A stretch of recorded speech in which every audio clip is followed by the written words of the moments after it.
한번 따라 하실까요? 부활하신 주님을 만나셨습니까? 부활하신 주님을 만나셨습니까? 기독교는 부활의 종교입니다. 성탄절이 기독교의 서막을 열어준 절기라고 한다면 부활절은 기독교를 완성한 절기라고 할 수 있습니다.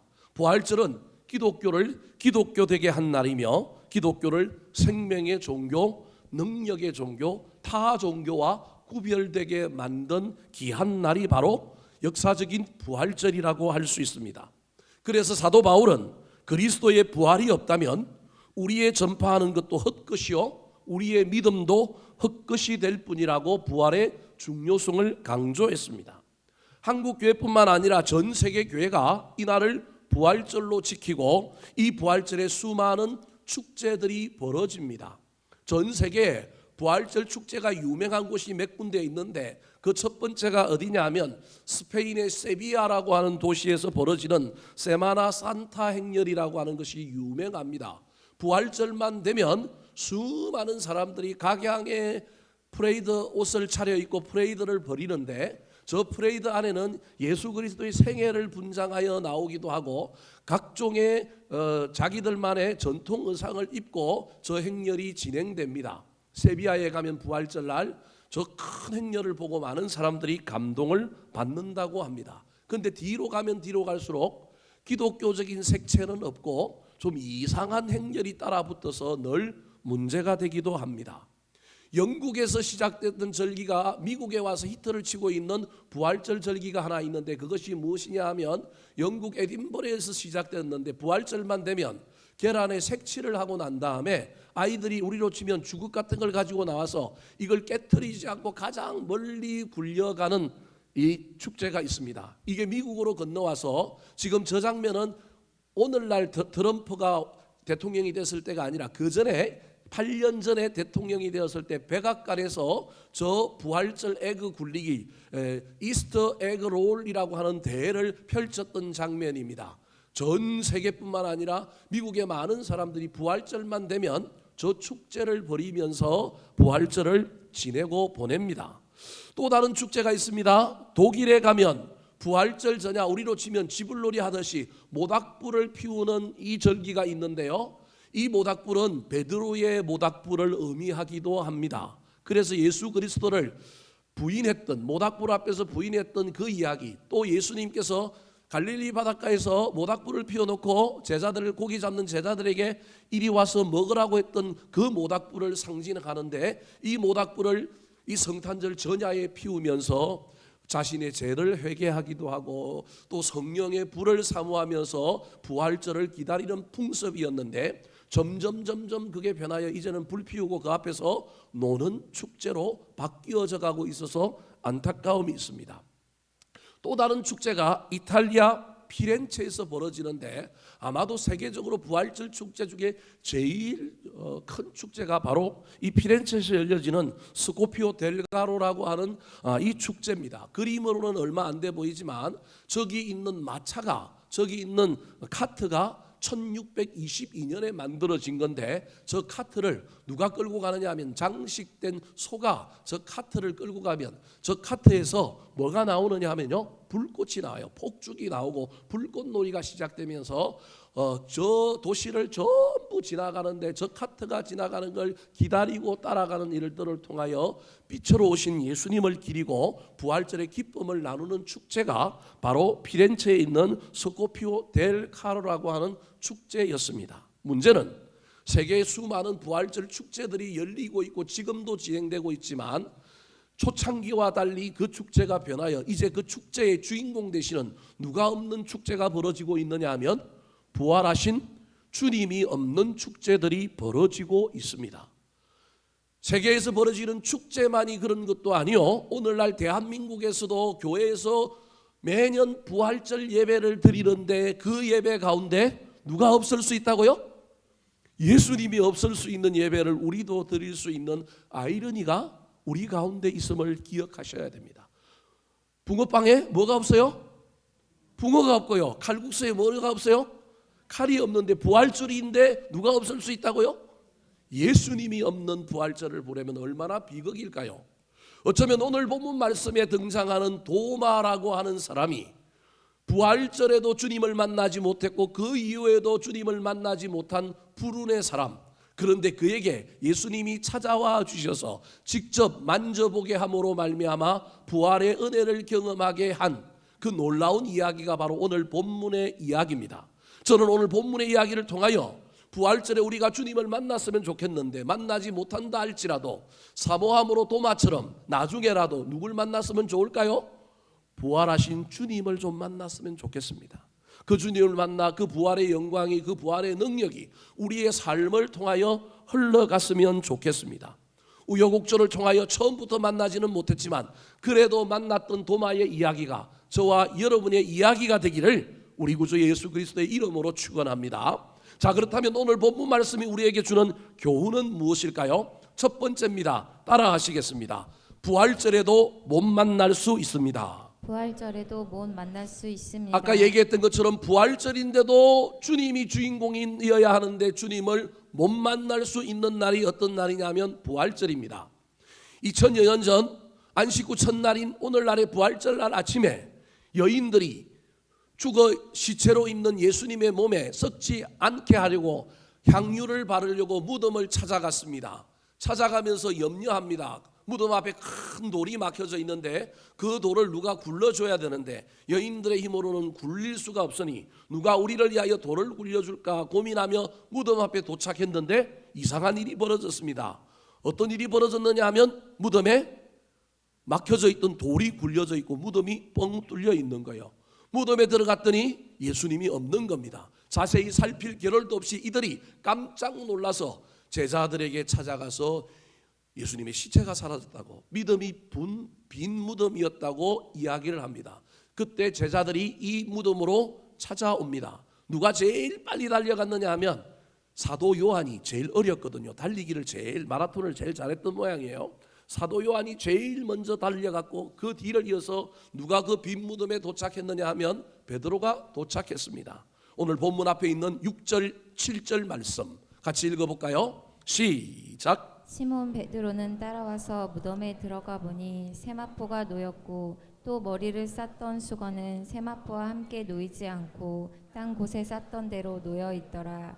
시체는 온데간데 없고 두 가지만 남아있는 빈 무덤이었습니다. 하나는 세마포, 몸을 쌌던 세마포만 남아있고 또 다른 하나는 머리를 감쌌던 수건만 남아있었습니다. 근데 재미난 것은 여러분, 세마포는 예수님의 시체가 누워있던 자리에 그대로 껍질처럼 허물처럼 남아있었는데 7절에 보니까 머리를 쌌던 수건은 머리맡에 그대로 있는 것이 아니라 세마포와 함께 놓이지 않고, 그 말은 예수님이 시체로 누워 있었던 머리 부분에 놓이지 않고 세마포는 몸 부분에 그대로 남아 있는데 수건은 딴 곳에 쌌던 대로 놓여 있더라고 성경은 이야기합니다. 이 말은 무슨 말이냐 하면 수건이 헝클어져서 머리 자리에 있는 것이 아니라 이렇게 수건이 잘 개어져서 딴 자리에 놓여 있다라는 말입니다. 이 말은 누가 이 수건을 개어 놓았다라는 의미입니다. 다르게 얘기하면 부활하신 주님이 세마포에서 그대로 빠져나오면서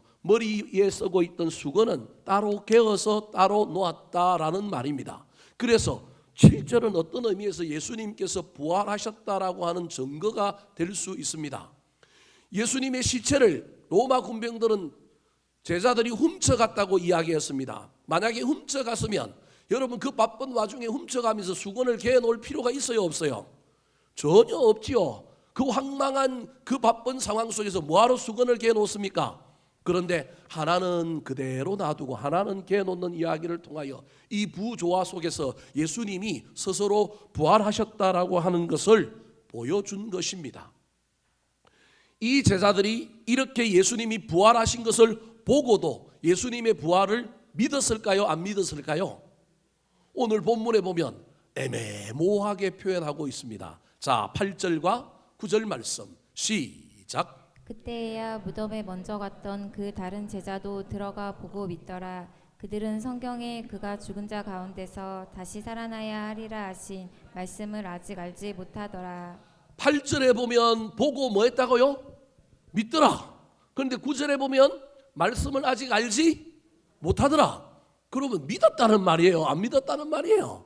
애매모호하죠. 그래서 성경학자들도 8절에 보면 무덤에 먼저 갔던 그 다른 제자가 누구냐면 요한이거든요. 제일 먼저 갔던 요한은 예수님과 가장 가까이 있어서 사랑하는 제자고 예수님과 교감하니 요한은 예수님의 부활을 믿었다. 그런데 9절에 나오는 다른 제자들은 예수님이 부활한 줄도 모르고 그냥 단순히 시체가 없어졌다고만 생각했다. 그래서 믿지 않았다. 생전에 내가 부활할 것이라고 하는 말도 기억하지 못했을 뿐만 아니라 이 사건을 그 부활과 연관시켜서 이해하지 못하고 단순히 예수님의 시체가 사라졌다, 우리 예수님 시체 어디 가서 찾느냐 정도로 반응하고 있는 것이 제자들의 이야기라는 거예요.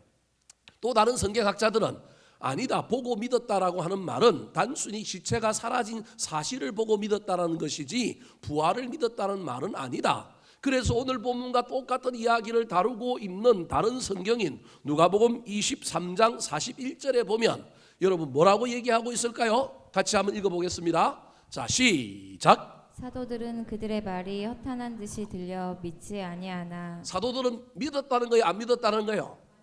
안 믿었다라는 거예요. 특별히 저 41절은 어떤 내용이냐 하면 빈 무덤을 발견하고 다 돌아갔습니다. 근데 여자들은 감성이 충만해서 그 빈 무덤을 떠나지 못하고 그 앞에서 뭐 하고 있는 거예요? 울고 있었는데 누가 나타났느냐 하면 흰옷을 입은 청년 천사가 나타나서 너희가 찾는 예수는 죽은 것이 아니라 살아났다라고 알려주었습니다. 그런데 그 사건 이후에 누가 나타나느냐 하면 이 여인들에게 예수님이 나타났습니다. 저는 이 사건, 이 이야기 속에서 뭐라고 해석하느냐 하면 나타났다라고 하는 청년들의 이 이야기, 즉 천사들의 이야기를 여인들은 뭐 했다고요? 믿었다. 믿고 나니까 누가 나타난 거예요? 예수님이 나타났다. 성경은 다른 말은 안 하지만 저의 해석입니다. 순차적으로 보면 빈 무덤에서는 여인들도 제자들도 예수님을 못 만났습니다. 여러분 부활절에도 예수님을 못 만날 수 있다니까요. 아무도 못 만났어요. 그런데 여러분 천사들의 전해준 이야기를 듣고 이영기 목사가 전해준 이야기를 듣고 믿으면 오늘 여러분 눈앞에 누가 나타날 수도 있다고요? 예수님이 나타날 수 있다고요. 아멘 한 사람만 나타날지어다.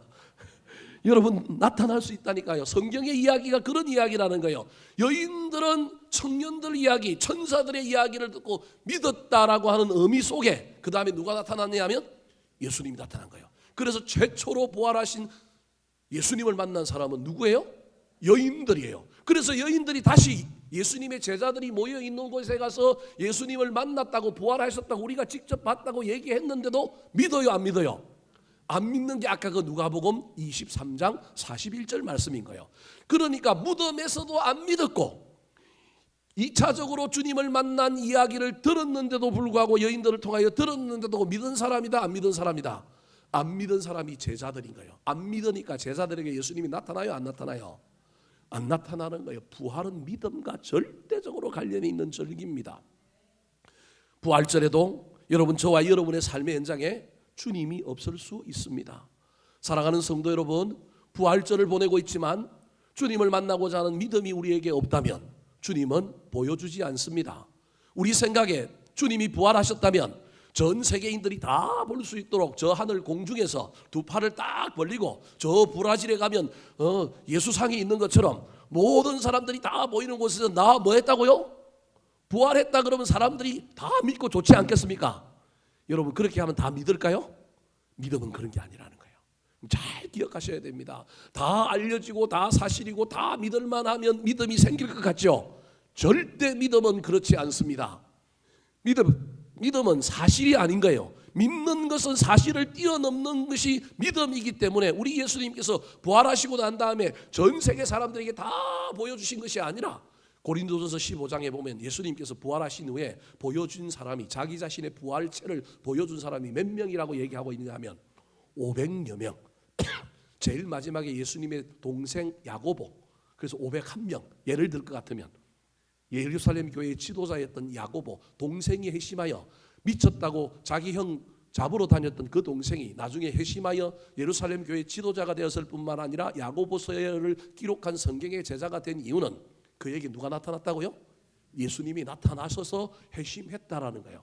그러니까 우리 예수님이 부활한 걸 모든 사람에게 다 보여준 게 아니라 일부 사람들에게만 보여주신 것은 믿음과 관련이 있다고 하는 사실을 잘 기억하여 과학적으로 이성적으로 사람이 죽었다 살아난 것, 예수님이 부활했다는 것 믿어지지 않는 이 시대에 우리도 여전히 축제만 벌일 뿐이지 주님 만나지 못하고 있는 이 현실 속에서 믿음으로 주님을 만날 수 있는 저와 여러분이 되기를 예수님의 이름으로 축원합니다.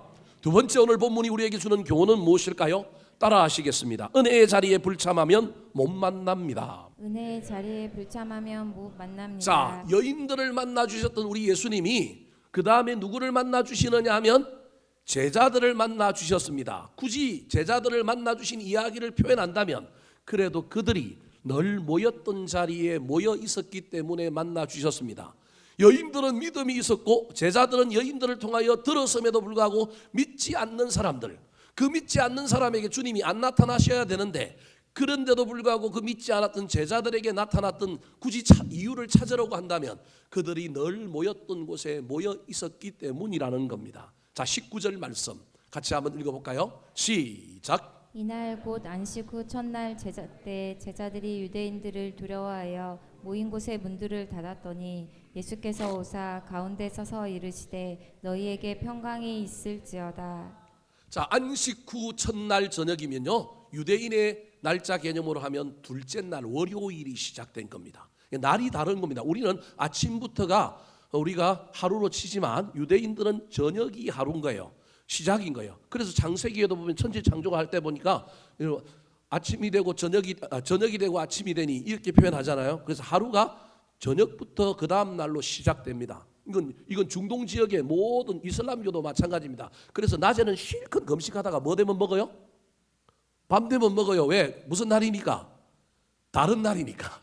그래서 이 중동의 시간 개념은 저녁부터가 새로운 날이 시작되는 거예요. 제가 무슨 얘기를 하려고 하느냐 하면 믿은 여인들에게는 당일날 나타났고 안 믿은 제자들에게는 며칠 날 나타났다고요?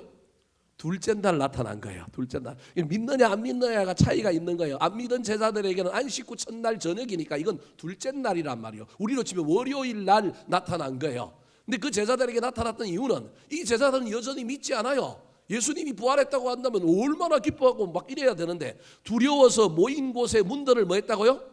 닫았다라는 거예요. 이 모인 곳이라고 하는 의미가 이 안에 중요한 의미가 있어요. 그들이 한 장소를 정해놓고 굳건히 모인 거예요. 그러므로 저 모인 곳은 오늘날로 치면 어디냐면 교회입니다. 예배의 자리입니다. 공동체의 모임의 자리에 누가 와 있느냐 하면 제자들이 와 있는 겁니다. 이 자리에 누가 나타났다고요? 예수님. 여러분 오늘 이 자리에 우리 주님이 나타났으면 좋겠습니다. 은혜의 자리에 주님이 나타납니다. 그런데 이 자리에 없었던 사람이 누구라고요? 도마. 11명의 제자 1명 가룟 유다는 죽고 11명 남았는데 그 중에 10명은 이 은혜의 자리에 있었는데 이때 주님이 오셨는데 누가 없었다고요? 도마는 없는 거예요. 은혜의 자리에 없으면 여러분 못 만날 수도 있습니다. 은혜의 자리에 있어도 만난다는 보장은 없습니다. 만나 주셔야 만나는 겁니다. 왜냐하면 이건 은혜이기 때문에 그렇습니다. 우리가 꼭 이 자리에 있다고 만나 주시는 것은 아닙니다. 기독교는 은혜의 종교인데 그 은혜의 주체는 누구냐 하면 하나님입니다.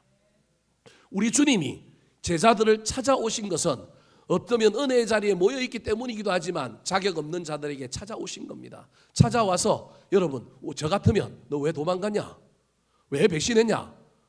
그냥 벌을 세우고 그냥 혼낼 텐데 우리 주님 이들을 혼내지도 않습니다. 얼마나 우리 주님 감사한지 모릅니다. 왜 부활하신 주님을 만나야 될까요?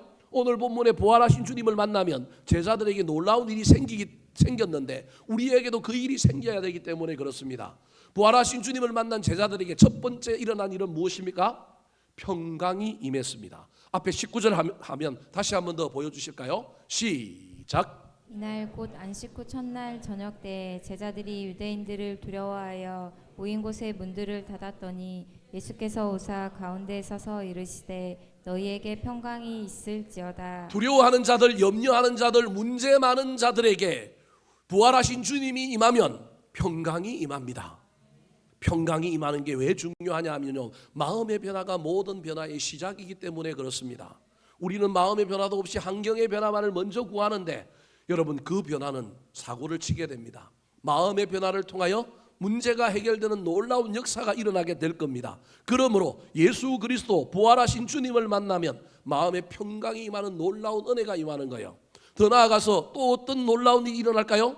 21절 말씀 시작. 예수께서 또 이르시되 너희에게 평강이 있을지어다. 아버지께서 나를 보내신 것 같이 나도 너희를 보내노라. 사명을 회복시켜 줍니다. 꿈을 회복시켜 줍니다. 미래가 밝혀집니다. 예수 그리스도를 만나야 낙심한 영혼들이 새로운 비전을 봅니다. 꿈을 봅니다. 미래를 볼 수 있습니다.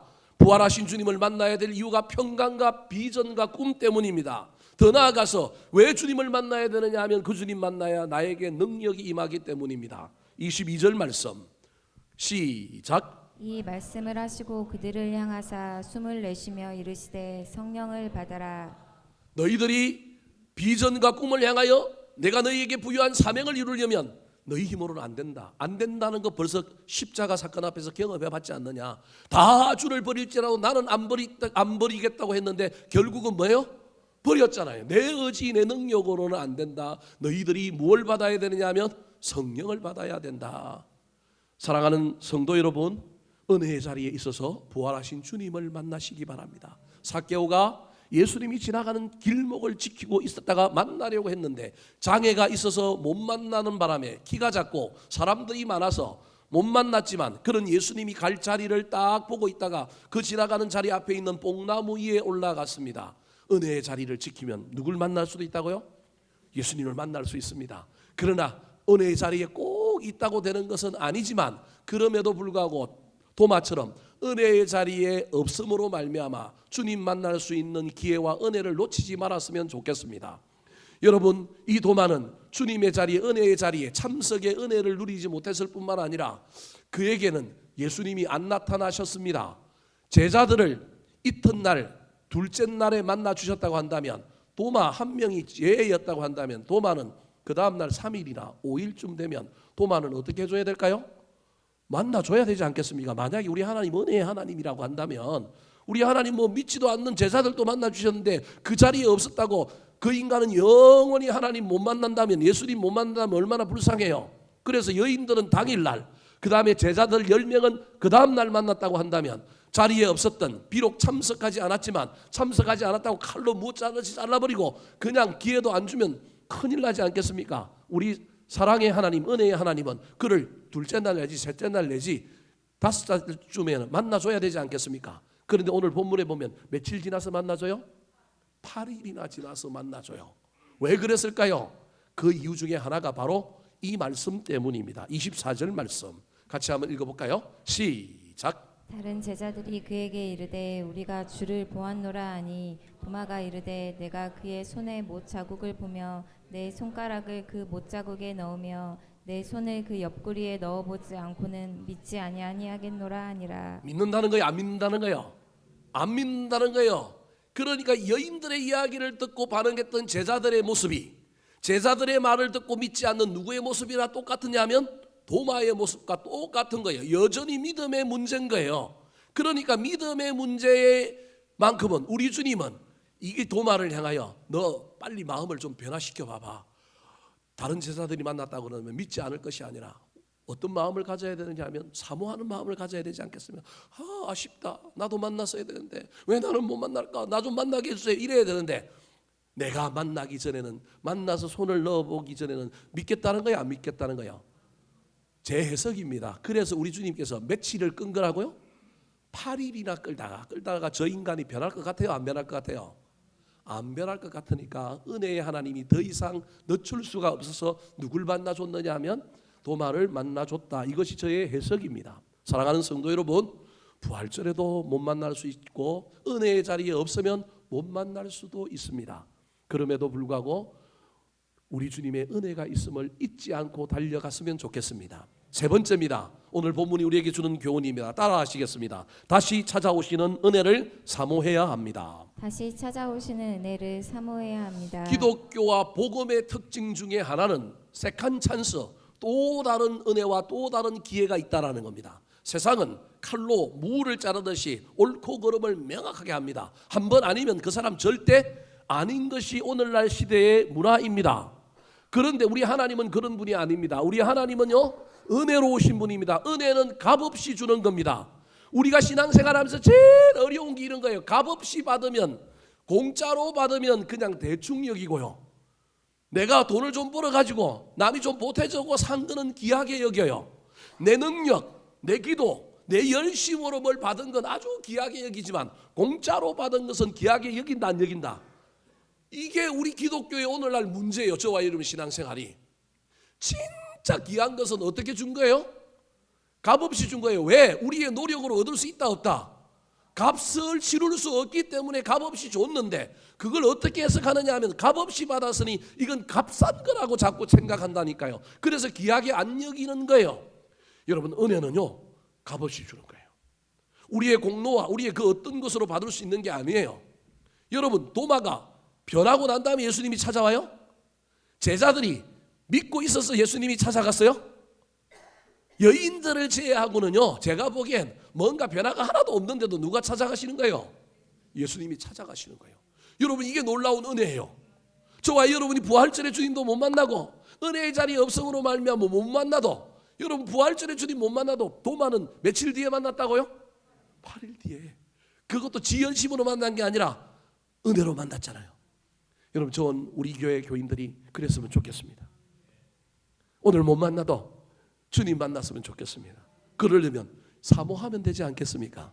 오늘 본문에 그에게 찾아오셨던 우리 주님의 모습입니다. 26절 말씀 같이 읽어볼까요? 시작. 여드레를 지나서 제자들이 다시 집 안에 있을 때 도마도 함께 있고 문들이 닫혔는데 예수께서 오사 가운데 서서 이르시되 너희에게 평강이 있을지어다 하시고. 차별을 둬야 되는데 우리 주님 차별을 두지 않고 10명의 제자들에게 찾아오셨던 똑같은 방식과 똑같은 세팅과 똑같은 언어를 사용하셔요. 기가 막히지 않습니까? 저 같으면 늦게 온 놈, 회개하지도 않고 마음도 안 변한 이놈한테는 좀 차별 둬서 좀 농도를 좀 약하게 해야 되지 않겠습니까? 그런데 우리 주님은요, 10명의 제자한테 했던 것처럼 똑같이 여러분 이 도마에게도 똑같이 하고 있는 거예요. 더 넘어가서 여러분 도마에게는 어떤 일을 시킵니까? 가까이 오라 그래서 뭐 해보래요? 손에 못자국 만져보고요, 옆구리에 창자국 손 넣어보는 거예요. 여러분, 이게 아이러니입니다. 그러면 부활절에 최고의 은혜를 받은 사람은 누구예요? 여인들 예수님 몸 기름 바르려고 갔는데 기름이나 발라봤겠어요? 10명의 제자들 놀래갖고 주님을 보기는 했지만, 만나기는 했지만 만져는 봤을까요? 그런데 누구는 엄청난 은혜를 경험한 거예요? 도마는. 여러분, 이게 기독교예요. 말이 안 되잖아요. 세상의 시가 방식으로는 말이 안 되잖아요. 그런데 제일 나중된 자가, 제일 속 썩인 자가 제일 큰 은혜를 받는 거예요. 이게 하나님의 은혜예요. 중요한 건 그 은혜에 걸맞는 행동을 하기만 하면 되는 거예요. 도마가 체험의 은혜를 경험하게 된 거예요. 이게 놀라운 은혜인 거예요. 하나님께서는 자격도 없는 도마에게 직접 만져보는 놀라운 은혜를 경험하게 한 거예요. 그 은혜 때문에 도마가 완전히 무너집니다. 도마가 완전히 깨집니다. 그러면서 이 도마가 고백을 합니다. 제자들도 하지 못했던, 다른 제자들도 하지 못했던 고백을 그가 합니다. 완전히 그가 뒤집어진 거예요. 자, 28절 말씀 같이 읽어볼까요? 시작. 도마가 대답하여 이르되 나의 주님이시오 나의 하나님이시니이다. 나의 주님이시오 나의 하나님이시오, 나의 주인입니다. 그리고 당신은 나의 하나님입니다. 유대교 사회에서 저 시대에 사람을 하나님이라고 고백하는 건 쉬운 일이 아닙니다. 저건 전적인 회심과 마음의 완전한 변화가 없으면 저 시대 문화에서는 사람을 하나님이라고 할 수 없습니다. 특별히 유대교의 전통을 가지고 있는 사람은 신성 모독이거든요. 그런데 예수님 이꼴 하나님이라고 하는 놀라운 그 은혜를 경험하게 된 겁니다. 죄가 많은 곳에 뭐도 많아요? 은혜도 많은 거예요. 말 안 듣는 놈, 놀라운 이 은혜를 경험하게 만들어서 그를 통하여 여러분 놀라운 믿음의 고백을 하게 만든 거예요. 근데 예수님은 이렇게 했던 이유가 그에게 이제는 믿음의 태도를 바꾸라고 얘기하는 거예요. 어떤 태도를 바꿔야 될까요? 29절 말씀 같이 읽어볼까요? 시작. 예수께서 이르시되 너는 나를 본 고로 믿느냐 보지 못하고 믿는 자들은 복되도다 하시니라. 너는 그동안 보고 믿었지만 그건 믿음이 아니다. 그건 사실이고 팩트다. 신앙은, 믿음은 사실과 팩트가 아니라 여러분 믿을 수 없는 걸 믿는 것. 보지 않고도 믿는 것이 믿음이다. 너는 앞으로 그런 믿음을 가져라 라고 이야기하고 있는 겁니다. 여러분, 어쩌면 오늘 본문의 이야기는 부활의 사건을 다루지만 이 사건은 뭐와 관련이 있느냐면 믿음과 관련이 있는 겁니다. 부활절에 주님 만나야 되는데 주님이 오시지 않는데 내가 어떻게 만나겠습니까? 사모해야 합니다. 여러분, 도마가 며칠 이후에 만났다고요? 8일 이후에. 오늘 은혜의 자리에 왔는데도 주님이 오늘 이 예배 가운데 여러분에게 나타나지 않으신다면, 여러분 사모하고 기다리면 꿈속에라도 마음속에라도 어떤 사건 속에서 우리 부활의 주님이 저와 여러분의 삶에 오시고 나에게 큰 은혜와 능력을 주실 때 나는 더 단단하게 세워지게 될 겁니다. 나는 더 굳건하게 세워지게 될 것입니다. 과거지향의 사람이 아니라 미래지향의 사람이 될 뿐만 아니라 내 힘과 내 능력으로 사는 사람이 아니라 주님의 능력을 입고 살아가는 겸손한 자가 되어 우리의 삶에 또 다른 부활을 만들어내는 놀라운 일이 일어날 줄로 믿습니다. 언제가 될지는 모르겠지만 오늘 못 만나신 분은 우리 주님을 꼭 만나는 놀라운 은혜를 경험하게 되기를 예수님의 이름으로 축복합니다. 한번 따라 하실까요? 부활하신 주님을 만나셨습니까? 부활하신 주님을 만나셨습니까? 부활절에도 못 만날 수 있습니다. 부활절에도 못 만날 수 있습니다. 은혜의 자리에 불참하면 못 만납니다. 은혜의 자리에 불참하면 못 만납니다. 다시 찾아오시는 은혜를 사모해야 합니다. 다시 찾아오시는 은혜를 사모해야 합니다.